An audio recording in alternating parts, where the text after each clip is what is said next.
Bueno, muy buenas tardes nuevamente para las personas que llegaron.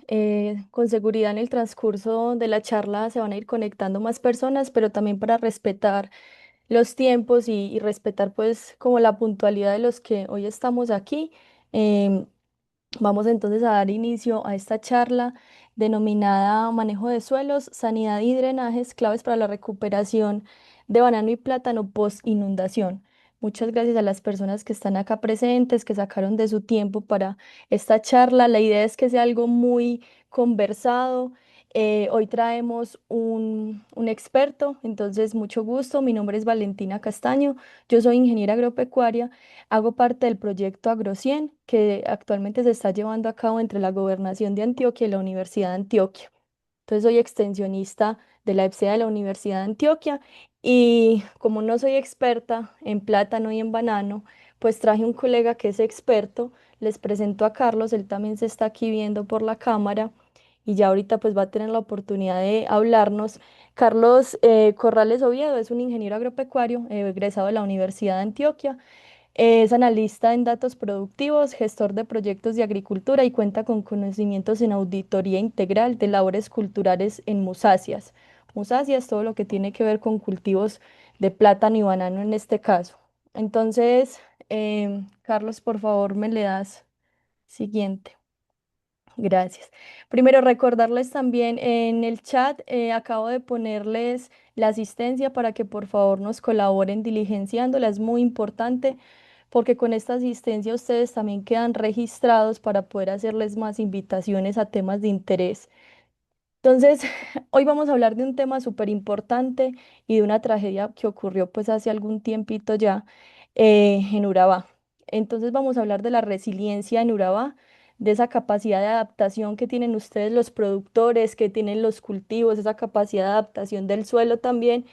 Entonces, venciendo esas lluvias mediante el esfuerzo por salvar sus cosechas. Entonces, ¿cuáles son esos esfuerzos que hay que hacer y de qué forma esos esfuerzos se pueden optimizar para poder ganarle también ganar el tiempo necesario para reducir al mínimo esas pérdidas que se pueden generar?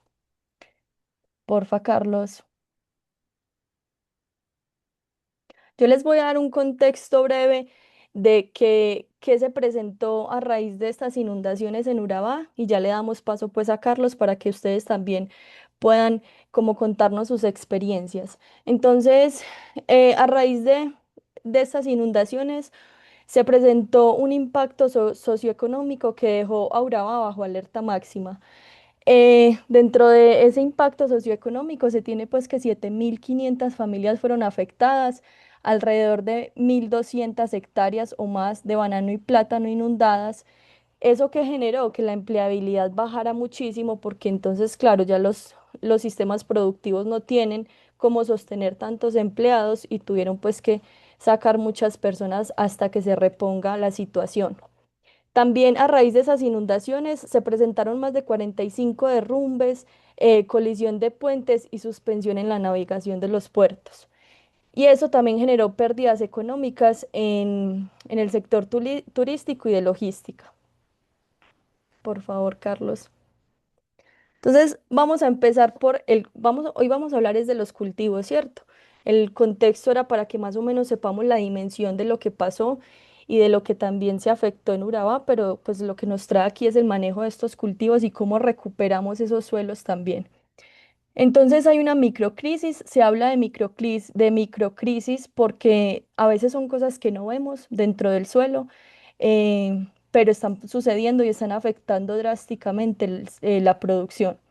Entonces, se hablan de tres alteraciones. Primero está la alteración física, donde hablamos de que el agua, imagínense ustedes que aquí en estos poros donde están el agua, donde Carlos les está señalando, muchas gracias, ahí tiene que haber aire. El suelo está compuesto un 25% de agua y un 25% de aire, 45% de minerales, que son de lo que la planta se alimenta, y 5% de materia orgánica.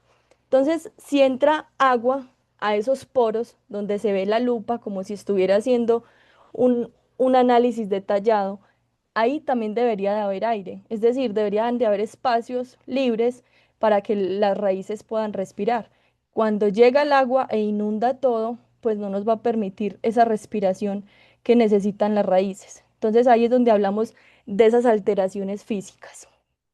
Y pues también como hay tanta agua presente, se van a lavar todos los nutrientes que ustedes aplican. Todo ese nitrógeno, fósforo, potasio, todo eso se va, todo eso se va a terminar lavando.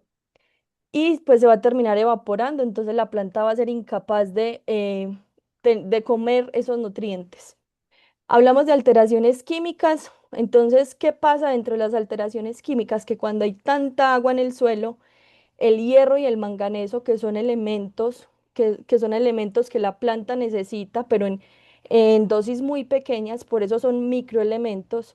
Entonces, cuando hay tanta agua, la planta en el suelo se vuelve muy soluble, es decir, que va a aparecer demasiado hierro y demasiado manganeso. ¿Y qué va a pasar con esto? Pues que ya se va a generar como una toxicidad en la planta porque va a haber muchísimo más de lo que se necesita. Y cuando hablamos de alteraciones biológicas,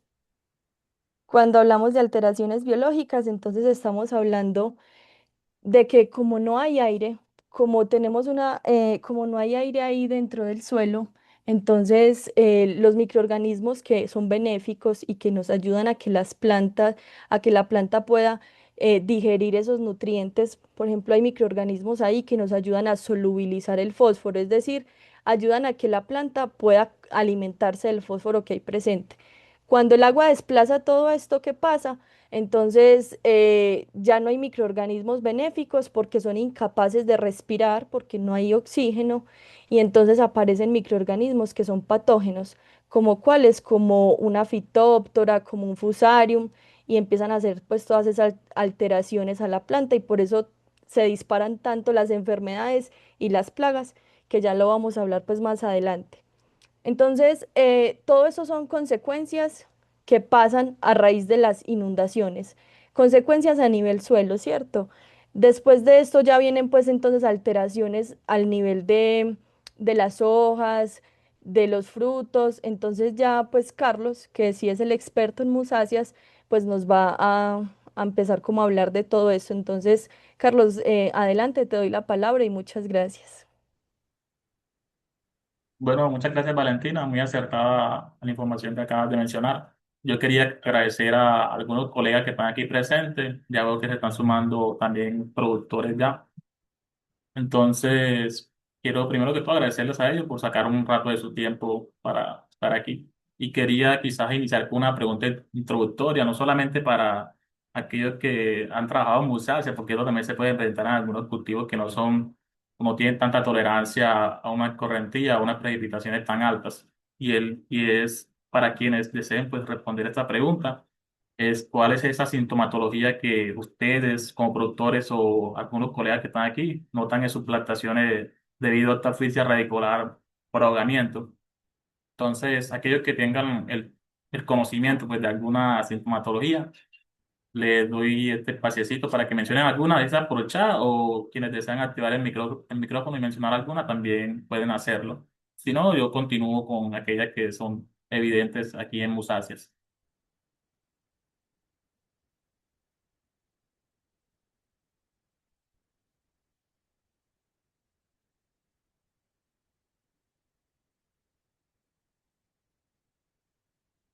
Creo que algunos no se motivan.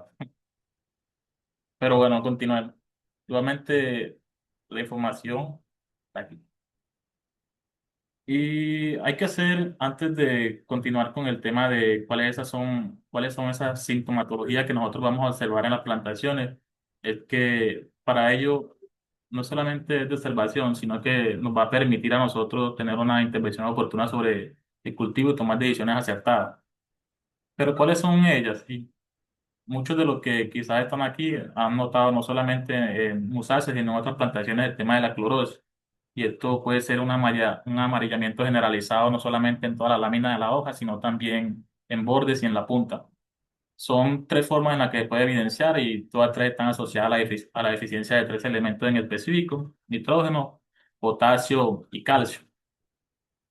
También tenemos algo que llamamos acá arrepollamiento de los pseudofoliolos. Y es si algunos aquí, ahorita les muestro la imagen, pero si ustedes hacen una alusión en su mente de cómo se van desplegando esos foliolos, esas hojas de las plantas, ellas no van a tener una disposición vertical. Y eso es lo que ocurre cuando tenemos un arrepollamiento. Cuando tenemos esa ausencia de oxígeno dentro del suelo, la planta tiene un estrés donde el xilema y el floema son bloqueados y no hay una correcta disposición o asimilación de esos tres elementos que mencioné anteriormente. La planta, ¿qué va a hacer? Va a buscar un alargamiento vertical hacia la luz. Entonces, cuando tenemos esa disposición de hojas que son verticales, al momento de llegar a la aparición de la bacota, cuando la bacota va a salir, ella lo que va a hacer es que esa parte distal, esa parte alejada del centro va a salir, pero el resto se va a quedar atascada. Hagan de cuenta que va a salir como si estuviera saliendo la bellota, pero ella queda atascada porque las hojas lo que van es en esta dirección, de manera vertical. Entonces, eso es lo que llamamos arrepollamiento dentro de la ambusacia. Y cuando ocurre esto, los productores deben tomar una decisión, en este caso productiva para lo que tienen ellos destinado en su embolse, porque esto puede retrasar de algún modo la plantación. Dentro de esas consecuencias, esa sintomatología, también tenemos la disminución de la emisión floral, y esto es grave, es de las cosas más graves en términos de llenado de fruto, y es que por lo menos productores que son para exportación, incluso productores que son de mercado nacional, tienen cierta tolerancia para el tema de hoja, aún así sigue siendo perjudicial, porque vamos a tener apariciones, esa emisión de la inflorescencia la vamos a tener con 8 o 7 hojas, y no es lo ideal. Lo ideal es que nosotros lleguemos a esa etapa de, por lo menos de emisión floral, con unas 12 hojas que estén dispuesta para ese llenado de fruto. Si algunos no lo sabían, en las hojas donde se transporta esos nutrientes de floema hacia el fruto y hacia ese llenado. Entonces, si no tenemos la cantidad de hojas necesarias, no vamos a poder disponer de un racimo vigoroso. Tenemos la pinastia, que es un volcamiento de las hojas, algo similar a lo que les mencioné. Y es que no solamente aquí, porque quiero que también otras personas que están entrando y que trabajan en otros cultivos sepan que cuando estamos sometiendo a la planta a un estrés hídrico, no solamente por inundación, sino por otras cuestiones, hay un rompimiento de esa turgencia de la planta. Y ella sufre un estrés mecánico que lo que va a hacer es va a buscar una disposición correcta de todas sus hojas.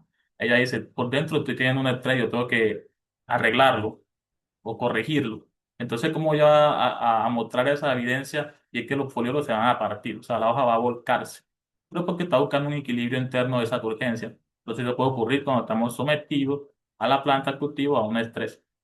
Vamos a tener racimos no comerciales. Ahora mismo háganse de cuenta lo siguiente, por lo menos en un cultivo de las musáceas para banano y plátano, necesitamos 250 milímetros mensuales de lluvia aproximadamente. Y en un día, aquí en la región de Urabá, en un día cayeron 350 milímetros. O sea, lo que necesitamos un menos cayó en un día, y así durante una semana o 2 semanas. Entonces imagínense, la corriente superficial, no había espacio para que esa agua se filtrara. Entonces ya se imaginarán o tengan un poco más de contexto de las consecuencias que esto va generando.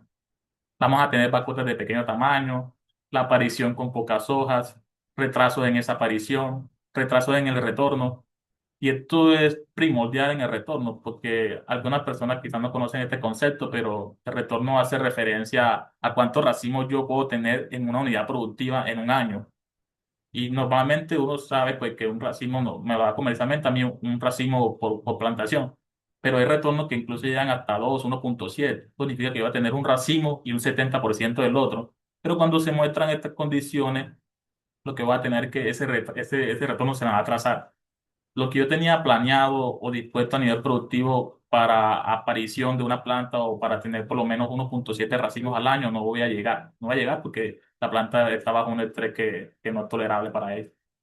Vamos a tener una pérdida de vigor de la planta, racimos de pocos dedos y de pocas manos, la estiolación, y esto es similar a ese arrepollamiento, y que la planta, al estar en esta situación, van a crecer de manera vertical, y mire que vamos a tener tallos alargados prácticamente, vamos a tener plantas larguísimas, o sea, plantas jirafa, algunos le llaman plantas rascacielos, que vamos a tener plantas que son así, pero si uno le mira el vigor, si uno mira ese pseudotallo de la planta, no son un pseudotallo que uno diga, no, esto va a dar un racimo comercial, y no, prácticamente es una respuesta a ese estrés. vamos a tener multiplicación de las raíces y, y la formación de productos tóxicos que mencionó la compañera. Y quizás este último punto es el más importante, porque esta es la que da como ese engranaje para que ocurran toda esta serie de acontecimientos, esta serie de problemas en el metabolismo de la planta, y es que dentro de esas raíces, como lo decía ella, se forma esta cantidad de productos tóxicos, se forman ácido acético, fórmico, valérico, propiónico, se generan esos hidrocarburos gaseosos como el etileno y el metano. Entonces, esta serie de limitantes son las que nos generan a nosotros esta cantidad de consecuencias, y por eso lo menciono, y esa herramienta es como un engranaje de las consecuencias de la una y de la otra, y van así intercaladas. Entonces, cuando tenemos esta situación grave, porque tengo entendido que hace años no sucedía por acá una intensidad de lluvia como esta. No se pregunta cuál es mi intervención oportuna. Yo qué sé o de qué me sirve conocer a mí cómo está mi plantación después de esta situación. Entonces, con base al reconocimiento de la sintomatología de la planta, yo puedo tomar decisiones acertadas para el futuro de cultivo. Y es sí. ¿Y qué decisiones debemos tomar entonces? Para ello, vamos a identificar alguna sintomatología. Y aquí me hubiera gustado también tener la presencia de productores de aquí de la región. Y es que una imagen dice más que mi palabra. Y por lo menos ese racimo que ven aquí, bueno, espera, no, ese sedutario que ven aquí marcado con una cinta azul, es una planta que fue señalada porque tenía un problema de arrepollamiento. El arrepollamiento se ve aquí, ¿no? En esta imagen que está aquí, ven todas las hojas que están creciendo de manera vertical, y el racimo cuando llega a aparición se atasca. Para la palabra más así, para que tiene un poquito, que se atasca en esa parte intermedia, y no va, pues, obviamente, a dar un racimo comercial. Entonces, el productor, cuando identifica esto en campo, la decisión que debe tomar es una de las decisiones oportunas con base a este reconocimiento de esta sintomatología, es cortar el punto de crecimiento de esa planta madre. Y ya yo sé que ese racimo no me va a llegar. Entonces, ¿qué hago yo? Concentro todas mis energías en mi hijo de sucesión. Ese hijo de sucesión se va a disparar, que va a llegar todos esos nutrientes de la planta hacia el hijo. Y yo voy a garantizar con eso que voy a tener un racimo. Si yo dispongo toda la energía a esa planta que está en arrepollamiento, o si no, o si desconozco esta sintomatología, yo voy a tener un racimo que no va a ser productivo, y mi hijo de sucesión no me va a dar ese racimo que yo tenía destinado en el embolse para este año. Entonces, tomar decisiones con base a la sintomatología debe ser sí o sí algo que no deben pasar por alto. De este lado, esto es en banano. De este lado son un racimo con pocas hojas. En banano, en musácea, generalmente cuando son de tipo exportación, en algunos de mercado nacional, se exige que deba tener 5 hojas funcionales. Hay 5 hojas que estén buenas, que tengan una actividad fotosintética adecuada, y si no, pues no se puede cosechar, por lo menos en temas de exportación. Entonces, cuando yo soy productor, por ejemplo, si yo soy productor y yo llego a que mi planta, cuando está en esa etapa de emisión floral en el ápice de la planta normal, y yo veo que tengo pues la bacota que me emitió, y me emitió con 8 hojas, yo sé que es un racimo que no me va a llegar. Me va a llegar con pocas hojas, como se evidencia en esa foto. Va a ser un racimo que va a madurarse prontamente, porque él sabe que no tiene los azúcares, los almidones necesarios para ese llenado de fruto, alargamiento. ¿Qué otra decisión puedo tomar yo? Es hacer un desmán agresivo. Desmán agresivo es quitarle más manos al racimo para garantizar que por lo menos 5 o 6 manos tengan ese llenado a las 10 semanas. Y yo decir, bueno, a las 10 semanas, yo no tengo las 11 semanas, pero tengo las 10 semanas, puedo cosecharlo, y por lo menos puedo llevar este tipo de racimos a un mercado quizá de segunda, que cumpla por lo menos con ciertas condiciones de exportación o de mercado nacional. Pero la idea es salvar ese racimo cuando ya estamos en estas situaciones. Entonces, o no se cosecha, o no se deja que esa aparición siga su rumbo, o si se llega a permitir porque tiene 9, 8 hojas y ve que puede llegar, es hacer un desmane agresivo. Acá abajo, las imágenes que tenemos acá, aquí son ese amarillamiento casi generalizado que está pronunciando, y es la deficiencia prácticamente de nitrógeno, del elemento, especialmente también de magnesio. Esto ocurre básicamente por eso de que los de xilema y el floema, esos haces vasculares, están bloqueados por el punto de turgencia que genera la cantidad de agua presente en el suelo. El arrepollamiento, y aquí tenemos otra consecuencia que, aunque no se ve mucho, aquí en este pseudotallo lo que hubo un rompimiento, o sea, el racimo no salió por donde sale naturalmente, sino que rompió el pseudotallo. Y es una respuesta a ese estrés precisamente hídrico por el tema de inundación continua. Entonces, con base al tema de la sintomatología, miren cómo aprender a reconocerla nos permite a nosotros tomar decisiones acertadas dentro de nuestro cultivo, sin incurrir a errores de producción. Y ahora pasamos a otro punto clave. Y aquí voy a hacer quizá ahora una pregunta ya retórica, porque sé que algunos sí saben seguramente los nombres, otros sí, otros quizás no se sienten con la confianza de mencionarlo. Y es que, ¿cómo ustedes como productores, qué plagas han identificado que están presentes ahora después de la lluvia o que ya estaban en el cultivo presente, pero que ahora a raíz de la lluvia tienen una mayor incidencia, una mayor severidad?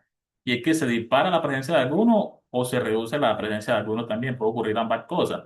O puede que simplemente sea relacionado a una mayor incidencia, a una mayor severidad.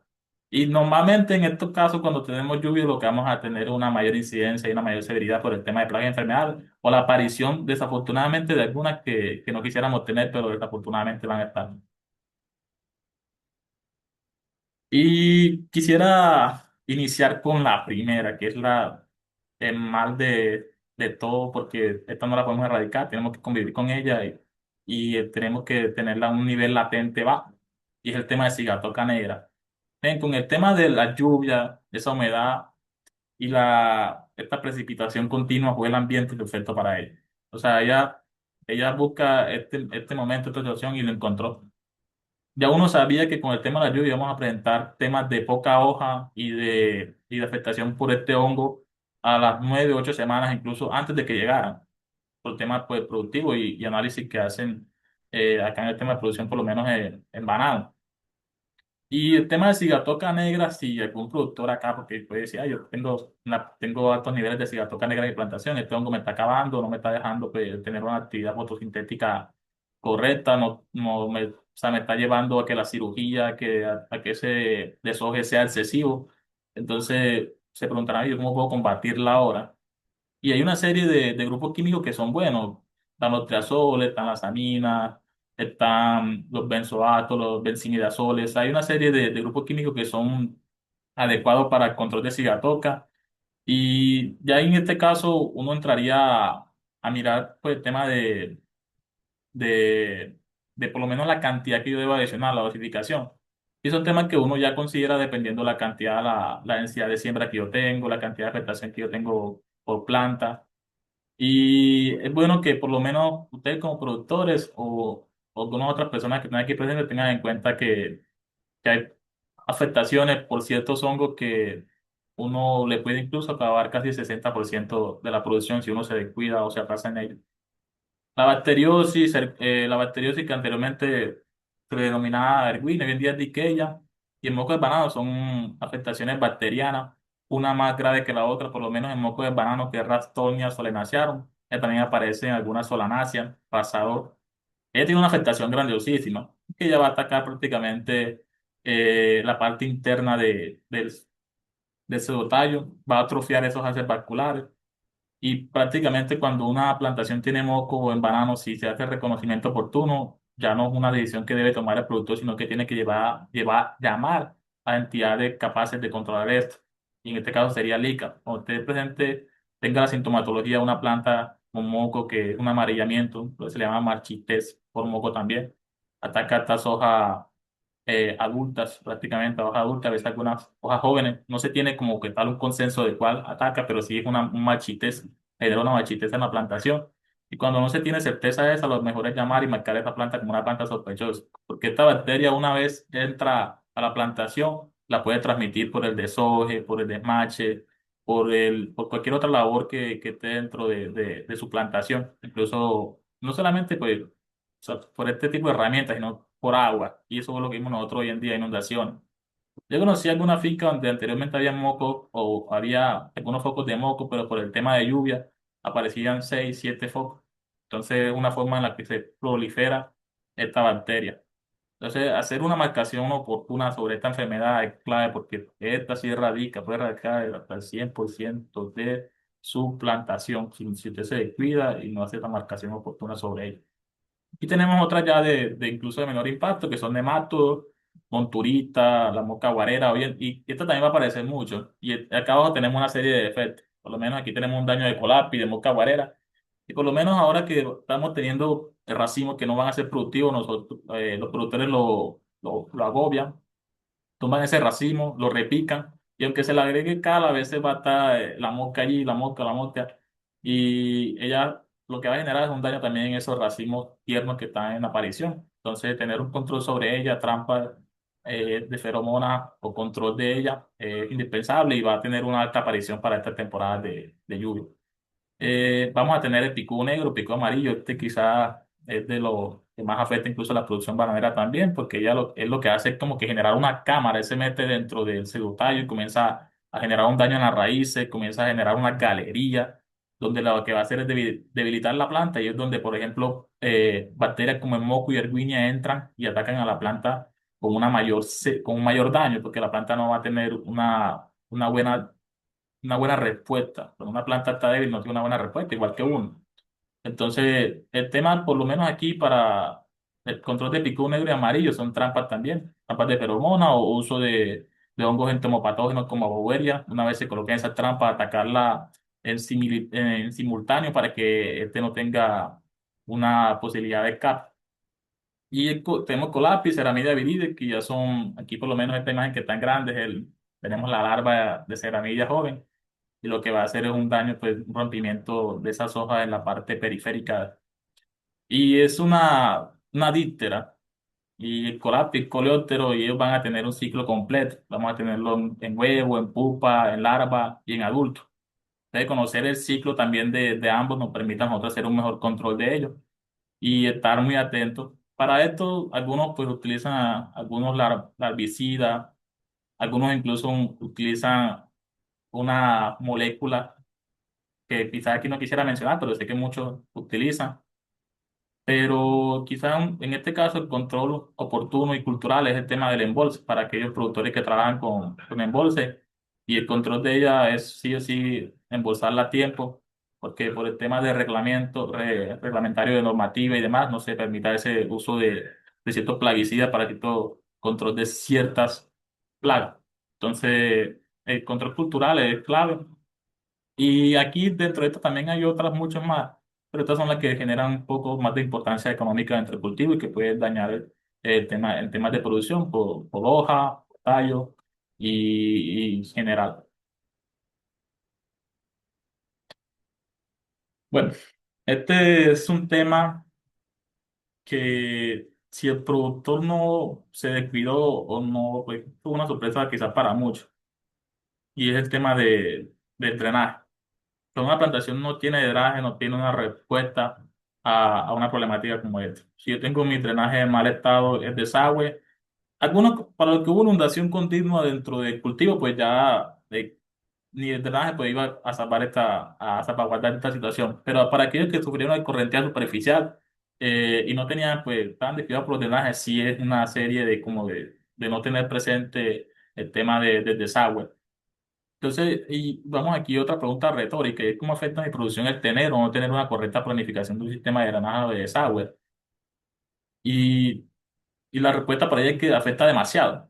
Afecta quizás la responsabilidad del 100% casi del cultivo, porque es un cultivo que no tolera, aparte de que no tolera inundaciones, no tolera tampoco encharcamiento. Entonces, permitirme a mí tener un encharcamiento cuando mi cultivo no se inundó por el tema de no tener un buen drenaje, siente uno cierta culpabilidad sobre el tema de salvar ciertos racimos.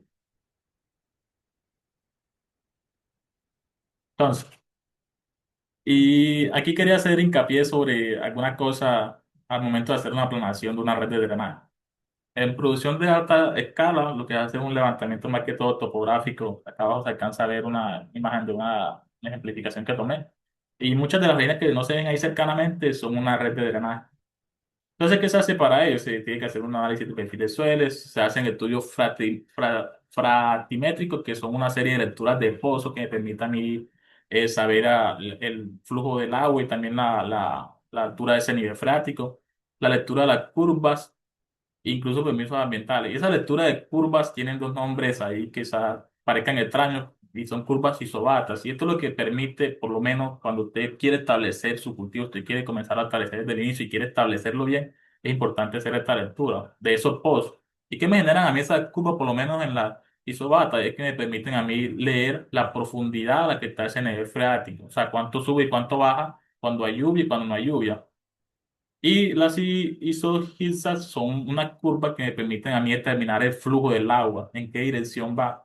Pues si yo estoy, por ejemplo, sometido a una inundación que es solamente por unas cuantas horas, si yo no tengo una curva, si no tengo una disposición de esos drenajes en dirección al flujo del agua, lo que yo voy a generar es un estancamiento más alargado de mi cultivo.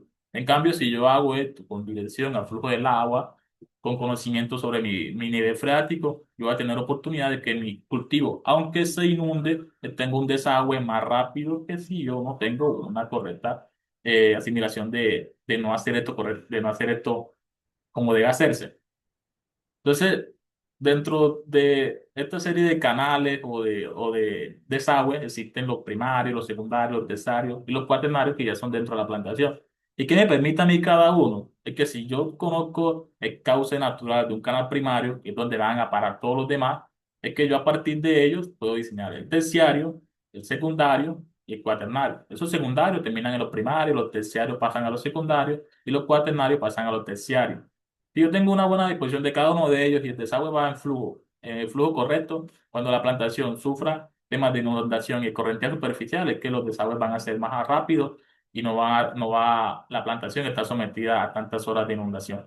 Entonces, tener sí o sí un correcto, no solamente tener drenaje, sino tener la correcta flujo de los drenajes es necesario en una plantación. Y más en plantaciones que ya son de nivel exportación o son incluso que sean de nivel nacional, pero que sean de grandes tareas. Tenerlo en cuenta es indispensable. Y no solamente también hacer la, la limpieza de estos canales, 1 o 2 años los canales primarios.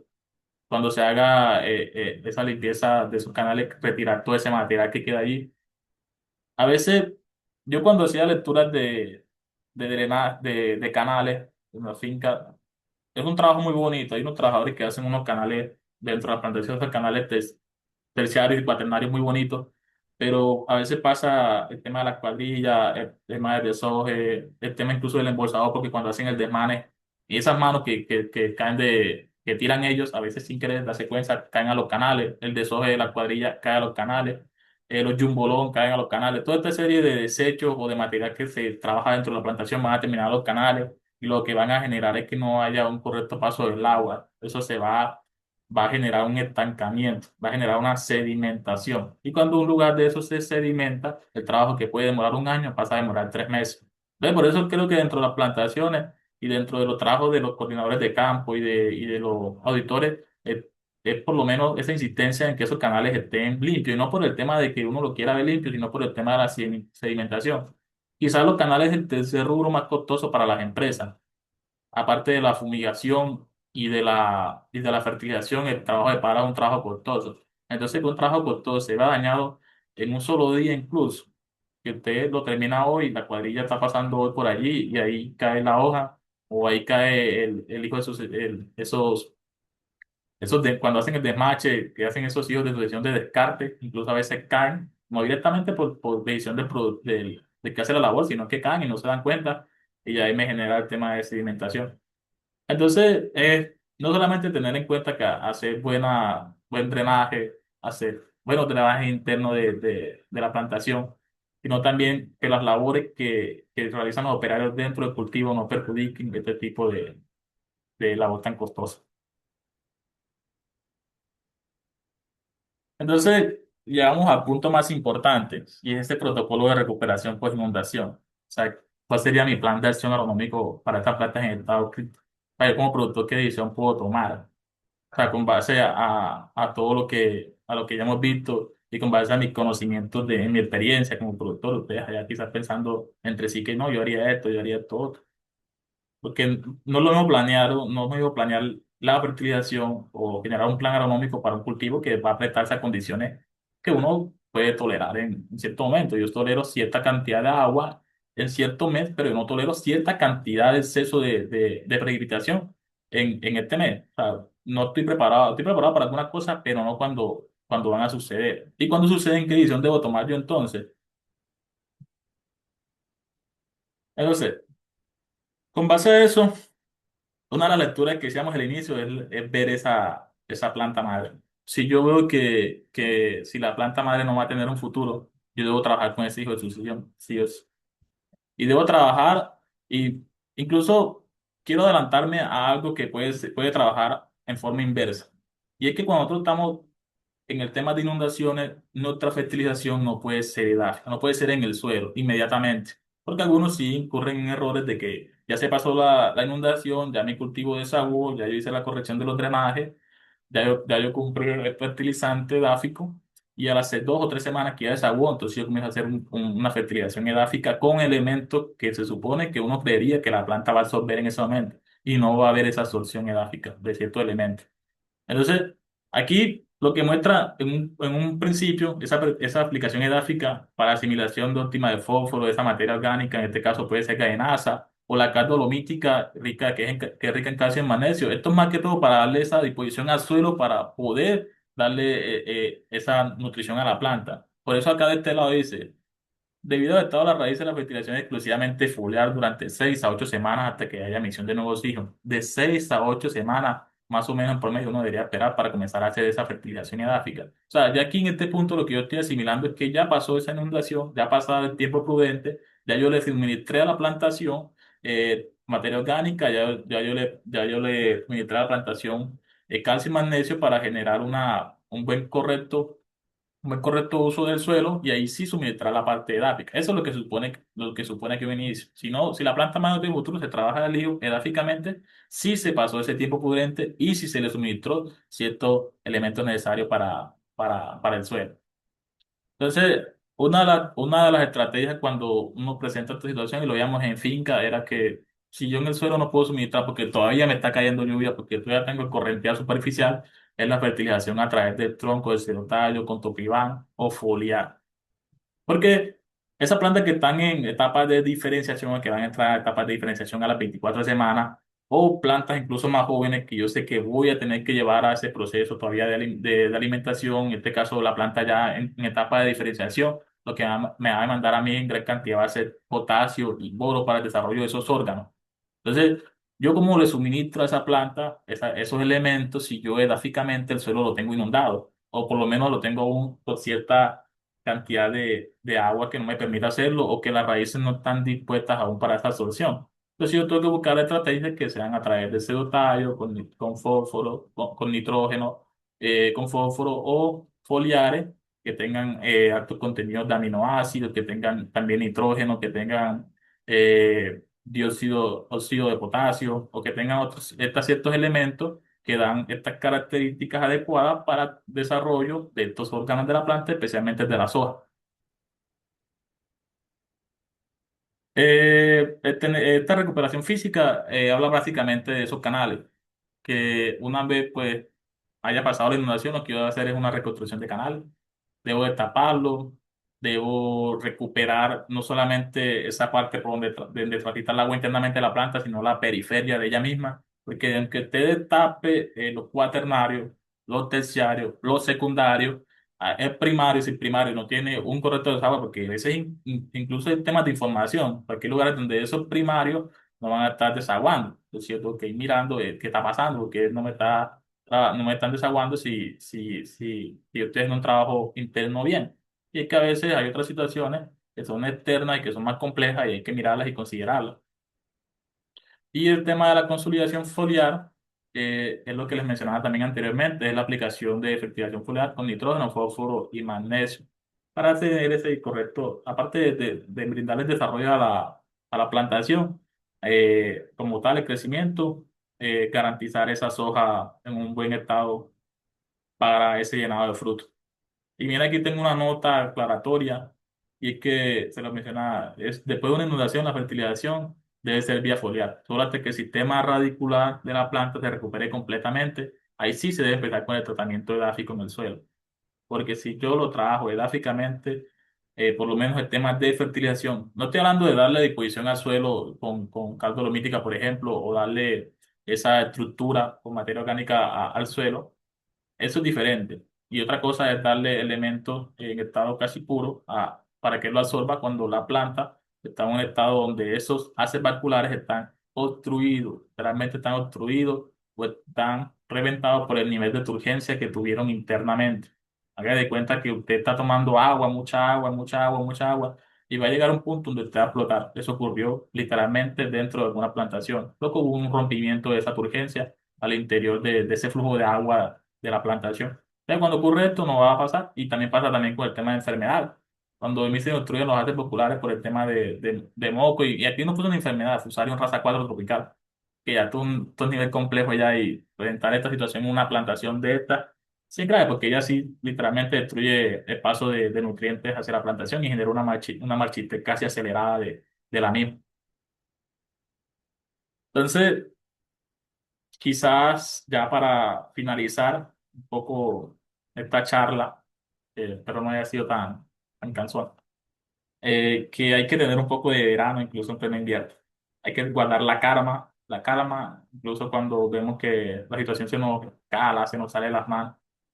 Uno, quizás yo sé que muchos de los productores de los que no están y de los que están, si hay algunos que están aquí, tuvieron casi pérdidas generalizadas de cultivo. Otros tienen planeado iniciar desde cero porque ya no han amado. O aquellos de que están en un proceso de recuperación. Aquellos incluso que están presentando ya estas situaciones de hoja.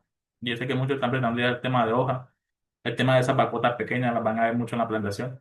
Bacotas de tamaño irrisorio que uno las ve y dice, no, las van a tumbar. El tema de cigatoca, esa afectación por cigatoca. ¿Por qué? Y yo menciono mucho, hago énfasis en cigatoca, porque cuando nosotros tenemos esos canales inundados, porque lo que vamos a tener es largo tiempo, canales inundados o agua dentro de la plantación, es que por lo menos fisiológicamente hablando, o hablando prácticamente no solamente de la fisiología de la planta, sino del comportamiento de la enfermedad, es que ella tiene un nivel de proliferación. O sea, por lo menos usted ahora no ve la afectación, ella está allí. El hongo está allí, está allí, está allí, está ahí. No está purulando aún. Él a los 40, 60 días, cuando usted comienza a ver esa afectación, porque él comienza a generar esas arcosporas que van a ir pasándose de hoja en hoja. Entonces, cuando el correcto manejo fitosanitario es indispensable, que usted haga realce, que usted haga cirugía, que usted haga despunte y que haga un control semanal con un protestante y con un sistémico, en este caso con lo que mencioné ahorita, puede ser con mancozeb o puede ser con triazoles, la mezcla de ambos y eso, cambiando las moléculas para que este hongo no genere resistencia. O sea, esa acción combinada de la protección de la hoja con relación al hongo y la acción combinada de manejo cultural es una estrategia adecuada, por lo menos para reducir la afectación por este hongo. Entonces, no sé si de los que están aquí tengan alguna pregunta en cuanto relacionada a sus cultivos, sus plantaciones, o los colegas presentes tengan una duda en cuanto a nivel productivo sobre el cultivo, algo que quieran saber en especial, o sea, una curiosidad de la plantación, no solamente lo que saben, sino lo que están por fuera y quisieran saber un poquito más de las musáceas. Carlos, muchísimas gracias por la presentación, muy interesante. Recordarles a los asistentes llenar el formulario de asistencia, por favor, es muy importante para nosotros. Y como lo menciona pues el ingeniero Carlos, la idea es que ustedes puedan salir de aquí con un aprendizaje y con dudas resueltas. Entonces es un espacio también para que nos comenten por el chat, abran micrófonos y pregunten. Él está pues a disposición de resolver estas dudas para que ustedes puedan seguir trabajando en sus cultivos y que si de pronto están haciendo algo, mira, aquí Duan está haciendo una pregunta, Carlos. Muchas gracias. ¿La alcanzas a leer o te la leo? Sí, yo la leo. Listo. Link de la asistencia, ya se los voy a reenviar otra vez. Tú vas a preguntar qué enmienda CAL, materia orgánica, ha funcionado mejor en estos casos o no se recomiendan estas enmiendas. Y la pregunta rápida es sí, sí se recomienda, porque esta es la que nos va a nosotros la estructura del suelo. En este caso, Cuando presentamos este tipo de inundación y ya comienza a haber un desagüe de la misma, lo ideal es empezar con cal dolomítica y la aplicación de materia orgánica alrededor de ese hijo de sucesión especialmente, que vamos a trabajarle actualmente. Algunos de ellos, algunas de esas plantaciones ya van a presentar arrepollamiento.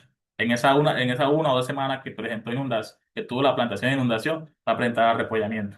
Entonces, esa de materia orgánica y esa cal dolomítica y se le va a suministrar al lado más que todo del hijo de sucesión. Y sí, sí es determinante para ir dándole la disposición al suelo, para ir enriqueciéndola, para ir dándole estructura y de que una vez se establezca un nuevo plan de fertilización edáfico, la planta pueda hacer uso del suelo para hacer un uso correcto de esos elementos y que pueda fluir a través de esos haces vasculares. Muchas gracias, Carlos. Alguien que de pronto nos quiera comentar qué hizo después de las inundaciones, cómo ha empezado a recuperar sus cultivos, alguna otra inquietud.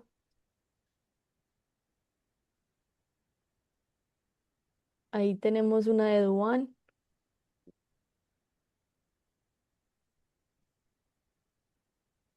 Duan pregunta, a nivel de plagas y enfermedades, ¿qué se debe recomendar o qué acción se debe realizar si existe un ataque de colaspis o cómo lo controlo si tengo una restricción de alguna molécula por normas internacionales? Bueno, aquí son dos cosas por decir. Y acá en tema por lo menos de banano, hay una certificadora, hay certificadoras que permiten el nivel de exportación europeo, norteamericano, asiático o a cualquier otro sitio donde se vaya a exportar banano o plátano. ¿Qué exigen estas certificadoras? Ellos restringen el uso de algunos productos, de algunos productos de síntesis química para el control de ciertas plagas y enfermedades. Dentro de esos productos de síntesis química se prohíbe el control a veces para el uso de ciertos plagas, en este caso colapi, que es la que habla el compañero. Por un tema de normatividad se restringe en gran medida la cantidad de productos que son los adecuados, lo que genera un control sobre la plaga, pero que generan residualidad sobre la plantación, sobre el suelo. Y es comprobado por ellos mismos, entonces, a nivel, pues, en temas de sanidad, de fitosanidad, hay una restricción. Ahora, ¿qué puedo hacer yo cuando no puedo hacer uso de estas moléculas? Porque dentro de mi compañía, dentro de la empresa o dentro de quien sea que sea mi certificadora no me lo permita, es hacer el control, no un control, pues hacer el embolse oportuno de mi racimo.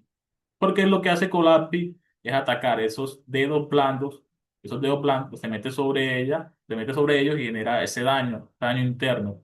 Entonces, cuando yo hago el embolse oportuno, apenas hay emisión de la cuota, apenas la vacota emite, no hay brácteas abiertas, el Colappi aún así no tiene la capacidad de meterse entre las brácteas y hacer la perforación entre esos dedos, como diríamos, como tiernos, lo llama dedos tiernos, el Colappi se mete, ese polo entero se mete y hace el daño.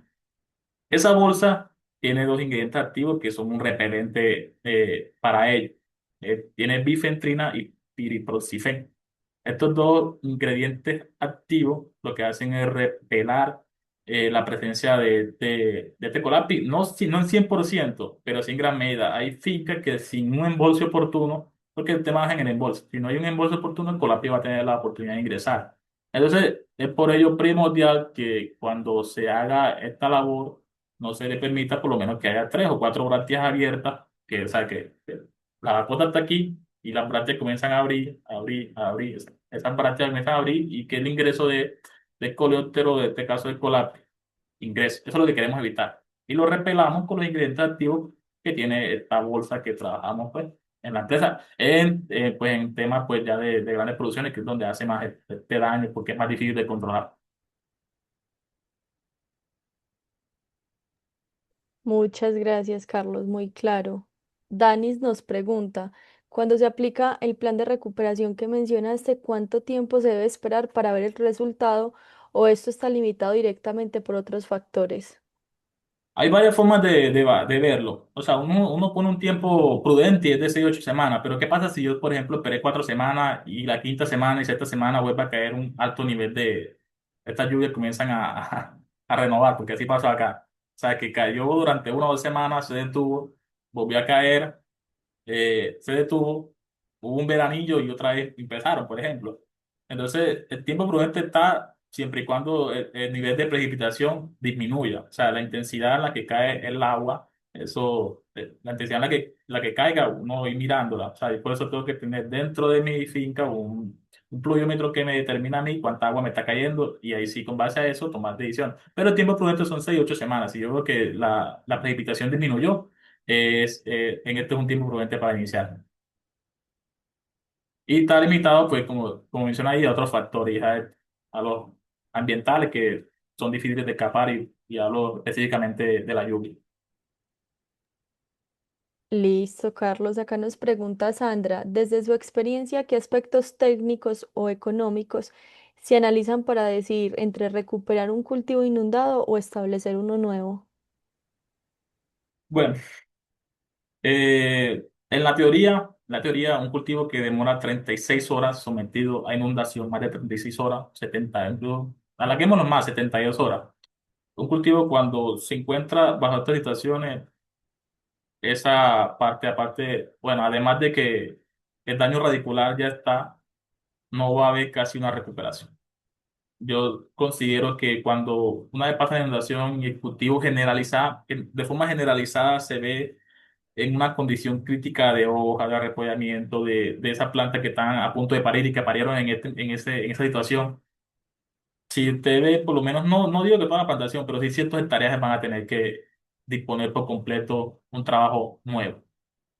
Y ahí, cuando usted comienza a hacer un trabajo nuevo, aparte de que tiene un nuevo plan de fertilización, debe reconsiderar el lugar donde le había cultivado anteriormente. Porque no estamos, cuando el suelo está sometido a esta grande cantidad de lluvia, va a haber cierta erosión que no se va a ver inmediatamente. Pero cuando vuelva a caer lluvia, así sea poquita, la erosión se va a ir notando más, más, más y más. Cuando no se trabaja el suelo, pues con el tema de materia orgánica o con cal o con ciertos otros elementos. Entonces, usted va reconsiderando, pues, va a reconsiderar si su cultivo generalizado, como usted lo vea, está en condiciones críticas que no hay recuperación, usted haga una nueva replantación de ella porque no va a haber, en términos económicos, eso no va a ser rentable. Entonces, aparte de considerar ese tiempo, es la visual que usted como productor vea dentro de su plantación generalizadamente. Si el cultivo tuvo en 2 semanas inundado, ahí, grave. Listo, Carlos. Por acá nos pregunta Duan, ¿existen usos de herramientas tecnológicas para estar preparados para este tipo de inundaciones en los cultivos? Pues el IDAN tiene herramientas. El IDAN tiene herramientas que nos permitan a nosotros futurizar, como decir, estar a tanto de qué puede ocurrir en términos de precipitaciones, pero no es de todo certera. El IDAN no dijo con completa certeza de que las lluvias iban a ser tan. Se habló de un frente frío de que sí iba a estar presente, pero nadie se esperaba pues de que el tema de la precipitación fuera tan alta y durante tantos días y durante varias semanas. Entonces sí existen herramientas a nivel ya nacional sobre el área, sobre las regiones, pero no va a haber por lo menos una aplicación en específico que me diga a mí, no, te va a llover 300 milímetros mañana, o te va a llover 1000 milímetros las próximas 2 semanas. Porque si fuese de esa manera, yo creo que muchos estuvieran preparados para este tipo de situaciones que nos van a generar limitantes. Entonces, mi consejo allí, por lo menos, es estar al tanto de esas redes de meteorología que nos ofrece el país o la región. Listo, Carlos, muchas gracias. Por acá no veo más preguntas. No sé si a alguien le queda difícil escribir y puede activar el micrófono también para que pregunten. ¿Alguna apreciación? Recordarles, por favor, el formulario de asistencia, muy importante para poderlos seguir invitando a espacios como estos. Le hago una Listo. preguntita. Hola, don José, claro. Las diapositivas, lo que pusieron, lo pueden compartir al correo que dejamos en la asistencia. Claro que sí, don Sí, José. claro. La grabación también queda, entonces, más allá de la diapositiva, que de pronto a veces solo son imágenes y no está la experiencia ahí del ingeniero, entonces la grabación también revisamos de qué manera se la podemos compartir. Ah, le agradezco mucho. Claro que sí. Listo. Listo, entonces, si no hay más preguntas, más inquietudes, agradecerles nuevamente por el espacio, por estar aquí, por las preguntas y a Carlos por también sacar su tiempo y venir a enseñarnos cómo recuperar esos cultivos después pues, de toda esa tragedia que hubo en Urabá. Entonces, Carlos, muchísimas gracias por tu asistencia, por el conocimiento que nos compartiste y muchas gracias a todos los participantes. Bueno, muchas gracias, Carlos. Gracias por la invitación y espero que me comparta todo lo que pueda de plátano porque estoy interesado en hacer ese experimento en la finca. Qué Bueno, bien. hágale, no, yo le hago transmisión de toda esa información y también quiero agradecerles a los colegas que están aquí presentes, a las personas que lograron sacar ese pachecito para escucharme y escuchar a la ingeniera también.